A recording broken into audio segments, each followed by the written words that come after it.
Chapter number 12 atoms. इस chapter में आज हम लोग बात करेंगे एटम्स के स्ट्रक्चर के बारे में, उसके डिफरेंट, फिर उस स्ट्रक्चर को कैसे समझा जाए इसके लिए उसके मॉडल्स के बारे में। तो एक एक करके स्टार्ट करते हैं। सबसे पहले एटम्स जो है वो building blocks of the matter होता है। जो कोई भी मैटर हमारे पास है उसका बिल्डिंग ब्लॉक्स जो भी है वो एटम्स है। इसमें बेसिकली 3 पार्टिकल्स होते हैं, इलेक्ट्रॉन, प्रोटॉन्स और न्यूट्रॉन्स। जैसे कि इसमें देख रहे हैं, प्रोटॉन और न्यूट्रॉन मिलके न्यूक्लियस का फॉर्मेशन करता है। इसके चारों तरफ इलेक्ट्रॉन जो है वो ऑर्बिटिंग करते रहता है। इलेक्ट्रॉन इस प्रकार से एक सर्कुलर पाथ में वो मूव करते रहता है। जैसे कि हम लोग पता है कि इलेक्ट्रॉन पे जो चार्ज होता है वो माइनस का 1.6 इंटू 10⁻⁻19 कूलम का होता है। जो प्रोटॉन पे चार्ज होता है वो सेम टू सेम प्लस होता है 1.6 इंटू 10⁻⁻19 कूलम। और हम लोग जानते हैं न्यूट्रॉन पे चार्ज होता है 0।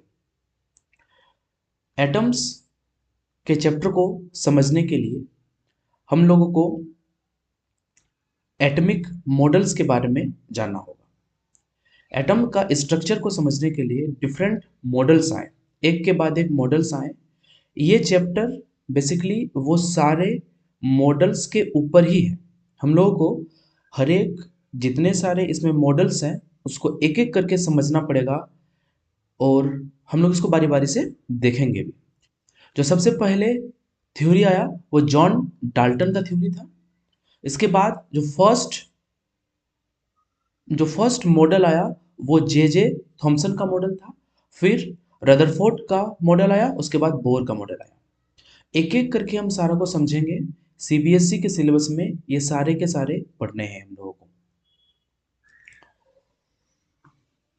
सबसे पहले आते हैं 1808 ईस्वी में जॉन डाल्टन एक थ्योरी दिए जो स्ट्रक्चर ऑफ एटम के बारे में बताए। उनका कहना था कि मैटर जो है वो एटम से बना हुआ होता है, जो कि एक एटम में सेम होता है और एक एलिमेंट में सेम होता है और डिफरेंट एलिमेंट में वो डिफरेंट होता है। उन्होंने ये भी बताया कि एटम्स को हम लोग फिर उसको फर्दर सब डिवाइड नहीं कर सकते, मतलब उसको फिर फर्दर ब्रेक नहीं कर सकते।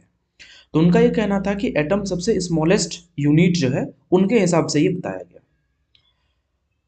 एक बात यहाँ पे है कि एक के बाद एक मॉडल का क्यों जरूरत पड़ा। तो ऑब्वियस बात है कि कोई भी मॉडल 100% एटम के बारे में नहीं बता पा रहा था, उसमें कुछ लिमिटेशंस थे। इसीलिए हर एक के बाद एक एक नया थ्योरी को प्रपोज किया गया। अब सबसे पहले जो हमारा फर्स्ट मॉडल आता है वो आता है जे जे थॉमसन का मॉडल। आज के इस वीडियो में बेसिकली हम लोग जे जे थॉमसन का जो मॉडल है उस मॉडल को समझेंगे। जे जे थॉमसन ने जो मॉडल दिया था, इस मॉडल का नाम था प्लम पुडिंग मॉडल। ये मॉडल 1898 ईस्वी में दिया गया था। जे जे थॉमसन ही थे जिन्होंने इलेक्ट्रॉन का डिस्कवर भी किया था। तो इलेक्ट्रॉन का डिस्कवरी जे जे थॉमसन किए थे। ये एक नंबर में सवाल बहुत बार पूछता है कि इलेक्ट्रॉन का खोज किसने किया। इलेक्ट्रॉन का खोज किया था जे जे थॉमसन ने। जे अब इसका जो थ्योरी है इसमें चलते हैं।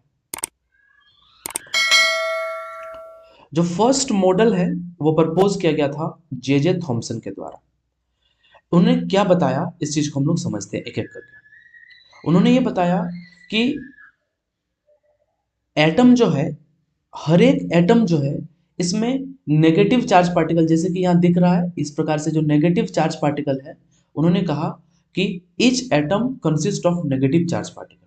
हर एक एटम में नेगेटिव चार्ज पार्टिकल इस प्रकार के होते हैं। ये जो दिख रहा है ये सब नेगेटिव चार्ज पार्टिकल है जो कि इलेक्ट्रॉन्स हैं। ये कहना था जे जे थॉमसन का।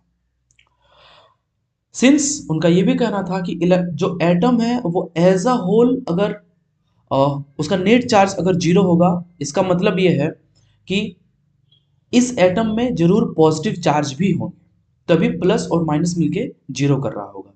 क्योंकि नेगेटिव चार्ज अगर होगा तो उनका कहना था कि पॉजिटिव चार्ज भी इस एटम में होंगे। एटम जो है एक स्फेयर बोला गया पॉजिटिव चार्ज का यूनिफॉर्म डेंसिटी का, बोला कि ये एक स्फेयर बनेगा जिसका, ये एक स्फेयर है और इस स्फेयर में पॉजिटिव चार्ज है और इस एटम का डेंसिटी भी यूनिफॉर्म है। उन्होंने इसको इस प्रकार समझाया कि जो नेगेटिव चार्ज पार्टिकल हैं वो एम्बेडेड किए गए हैं like plums in the pudding. इसको हम लोग इस प्रकार समझते हैं जैसे कि अगर एक वाटरमेलन हम लेते हैं, अगर एक वाटरमेलन हम लोग लेते हैं तो वाटरमेलन में बीज का पोर्शन रेड रेड टाइप से होता है और इसमें क्या होता है कि इलेक्ट्रॉन, इसमें जो इसमें बीज होते हैं, बहुत सारे बीज होते हैं। तो ये जो बीज है, इन्हें ये कहना था ये बीज नेगेटिव चार्ज पार्टिकल है और ये जो वाटरमेलन है ये टोटल का टोटल पॉजिटिव चार्ज है। इसीलिए क्योंकि ये देखा गया कि प्लम में पुडिंग है, इन प्रकार से इसको समझाया गया, इसलिए इस मॉडल का नाम रखा गया प्लम पुडिंग मॉडल। इस मॉडल का नाम रखा गया plum pudding model. Thomson assume किए कि जो इलेक्ट्रॉन्स होते हैं वो इलेक्ट्रॉन्स अपने ही एक्सिस में वाइब्रेट करते हैं, हार्मोनिक ऑसिलेशन करते हैं, वो वाइब्रेट करते हैं ऊपर नीचे।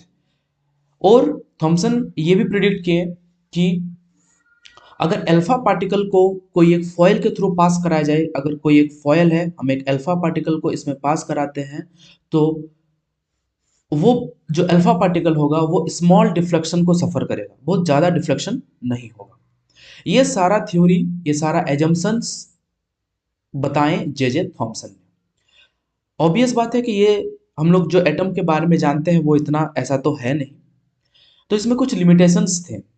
अब ये लिमिटेशंस को दूर किए इन्हीं के एक स्टूडेंट जिनका नाम था रदरफोर्ड। तो रदरफोर्ड जो थे वो जे थॉमसन के ही स्टूडेंट थे और वो बताएं, जैसे कि हम लोग जानते भी हैं कि जो पॉजिटिव चार्ज होते हैं वो स्फेयर में हर जगह पे नहीं होते, स्फेयर में हर जगह पे नहीं होते। तो ये जो जो रदरफोर्ड थे वो बताएं कि जो पॉजिटिव चार्ज होंगे, जो पॉजिटिव चार्ज हैं एटम्स में, वो यूनिफॉर्मली डिस्ट्रीब्यूटेड नहीं है, वो यूनिफॉर्मली डिस्ट्रीब्यूटेड नहीं है।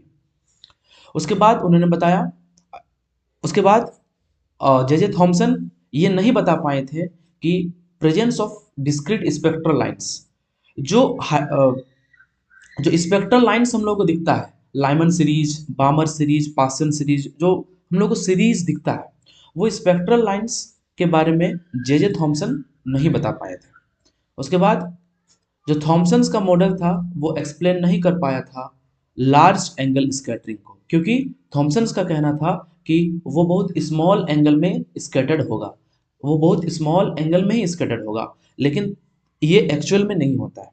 तो ये सारे के सारे कुछ लिमिटेशंस हैं। और तो हम लोग को इसमें जे थॉमसन्स का मॉडल में हम लोग को बेसिकली जानना ये है कि थॉमसन्स ने क्या प्रपोज किया, उसके उसमें ये 4-5 पॉइंट है। इस पॉइंट को आप लोगों को अपना कॉपी में उसको नोट डाउन करके रख लेना है। इसके बाद ये जो थॉमसन्स का मॉडल था उसमें क्या लिमिटेशंस थे, तो इसका लिमिटेशन से जनरली पूछा जाता है कि थॉमसन्स मॉडल का लिमिटेशन क्या था। तो अगर किसी मॉडल में लिमिटेशंस है तो ये मॉडल इतना अच्छा नहीं है। अब इसके बाद क्योंकि मॉडल अच्छा नहीं है तो नेक्स्ट मॉडल आएगा जिसका नाम होगा रदरफोर्ड मॉडल। तो इसके नेक्स्ट वीडियो में हम लोग देखेंगे रदरफोर्ड मॉडल या फिर रदरफोर्ड न्यूक्लियर मॉडल जो है वो किस प्रकार से है। चलिए, थैंक यू।